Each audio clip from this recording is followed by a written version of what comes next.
Alors, on a un tweet d'une certaine Julie Snyder qui dit « Martin Léon est tellement sympathique, il me fait regretter de ne pas avoir vu et entendu Guy Barre s'en va en guerre. » Alors, Julie, vas-y, c'est une recommandation.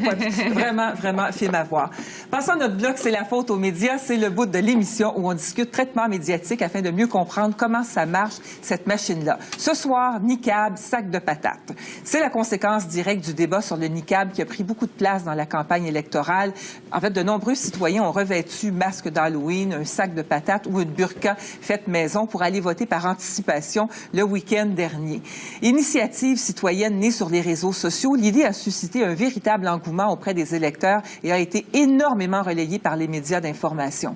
Par ailleurs, tout le bruit autour du fameux niqab est probablement ce qui aurait fait le plus jaser au cours de la campagne, allant même carrément jusqu'à changer l'allure de la course qui semblait pourtant favoriser le NPD. On discute de ce sujet avec Louis Aucoin, qui est stratège en communication pour Tesla RP. Bonsoir, Louis. Bonsoir. Et Caroline Roy, vice-présidente de Mesure Média, qui mesure donc le poids média. Bonsoir, Caroline. Je vais commencer avec vous. Qui a le plus parlé de niqab pendant la campagne électorale? Ce sont les médias ou ce sont les partis? En fait, c'est une responsabilité partagée. Oui. Ils se sont alimentés, là, les politiciens et les médias se sont alimentés l'un et l'autre tout au long de la campagne. C'était clairement, l'enjeu du niqab, c'était clairement un gain médiatique pour les conservateurs et dans une moindre mesure pour le Bloc. Et eux se sont assurés que ça reste toujours dans l'actualité à partir de la mi-septembre. Et à l'inverse, c'était clairement un déficit de réputation médiatique pour le NPD, parce que M. Walker défendait finalement une position ambiguë, une position controversée auprès de la population. Et les médias ont fait de toute cette controverse une vaste histoire. Les médias ont couvert abondamment l'embarras de M. Walker face à sa position avec le niqab. Donc, c'était un débat aussi émotif qui touchait aux valeurs canadiennes, québécoises. Ça soulevait les passions. Bref, tous les ingrédients étaient réunis pour avoir une enflure médiatique. Effectivement. Louis Aucoin, je m'adressais vraiment aux stratèges. Vous ne feriez peut-être pas ça, vous, personnellement, mais est-ce que quand on est un stratège puis qu'on voit un sujet comme ça arriver, est-ce qu'on compte justement sur les médias pour conserver le sujet vraiment à flot? Pour les stratèges politiques, c'est certain que les médias ont joué le jeu qu'ils voulaient. Pour le Bloc, les partis conservateurs, c'est certain. Si tu es un stratège NPD, je trouve que les médias font pas leur travail en ce moment parce que c'est pas un enjeu électoral. Si on parle au Bloc, on va dire, ou au Parti conservateur, on va dire, bien, écoutez, 90 de la population pense ça, pense qu'on devrait se découvrir pour voter.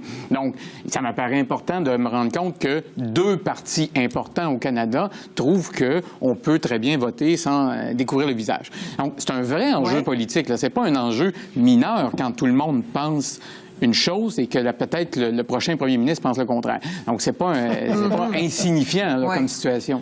Oui. En ce qui concerne le vote masqué, est-ce que les médias traditionnels auraient dû accorder autant d'importance à cette initiative citoyenne qui, rappelons-le, est vraiment née sur les réseaux sociaux? C'est né sur Facebook. Effectivement. Juste pour vous donner quelques chiffres, là, depuis la mi-septembre, il y a eu plus de 2500 retombées dans la presse imprimée et le web au Québec qui ont mentionné le mot niqab.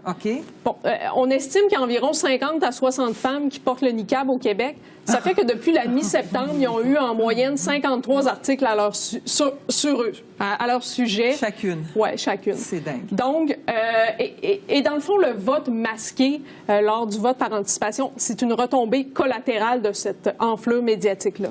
Quand les médias poussent un enjeu comme ça, veut pas, ça finit par alimenter le cynisme ambiant.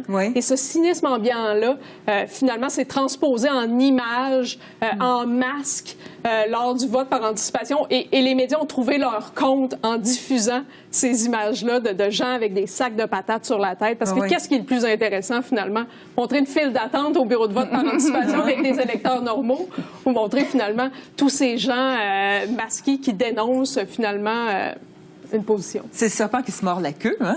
Oui, bien, c'est drôle parce qu'au Québec, on avait eu ce problème-là, une élection québécoise, c'est-à-dire des gens qui disaient on va aller voter. Oui. Christian Vanasse, qui n'est pas là cette semaine, qui est en spectacle, nous en avait parlé la semaine dernière, effectivement. Bien ça, à ce moment-là, les médias le couvraient parce qu'ils disaient on a peur que ça dérape. Là. Le DG avait peur que ça dérape. Donc, cette fois-ci, les médias l'ont couvert en disant mais oui, que la population se mobilise là où les politiciens n'ont pas été capables de se mobiliser.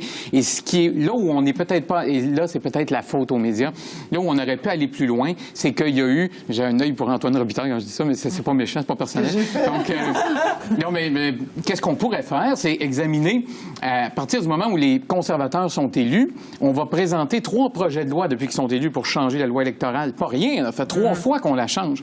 Et puis, un pour dire à date fixe, après ça, on va déclencher une élection sans respecter la loi. Il y en avait un sur l'identification des électeurs, puis on n'a pas dit qu'il fallait... Quand même, il faut le faire. Le projet de loi porte sur l'identification des électeurs et on ne l'écrit pas dans la loi. Il faut le faire.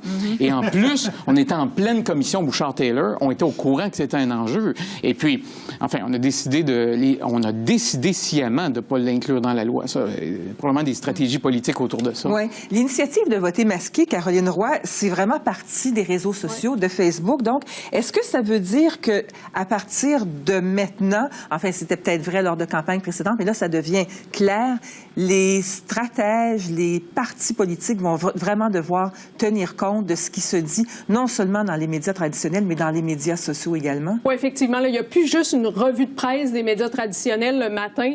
Les partis puis des agences comme la nôtre, finalement, surveillent l'engagement que les électeurs ont sur les plateformes les plateformes sociales. Après tout, les médias sociaux, c'est le perron d'église moderne et ça permet de voir une tendance.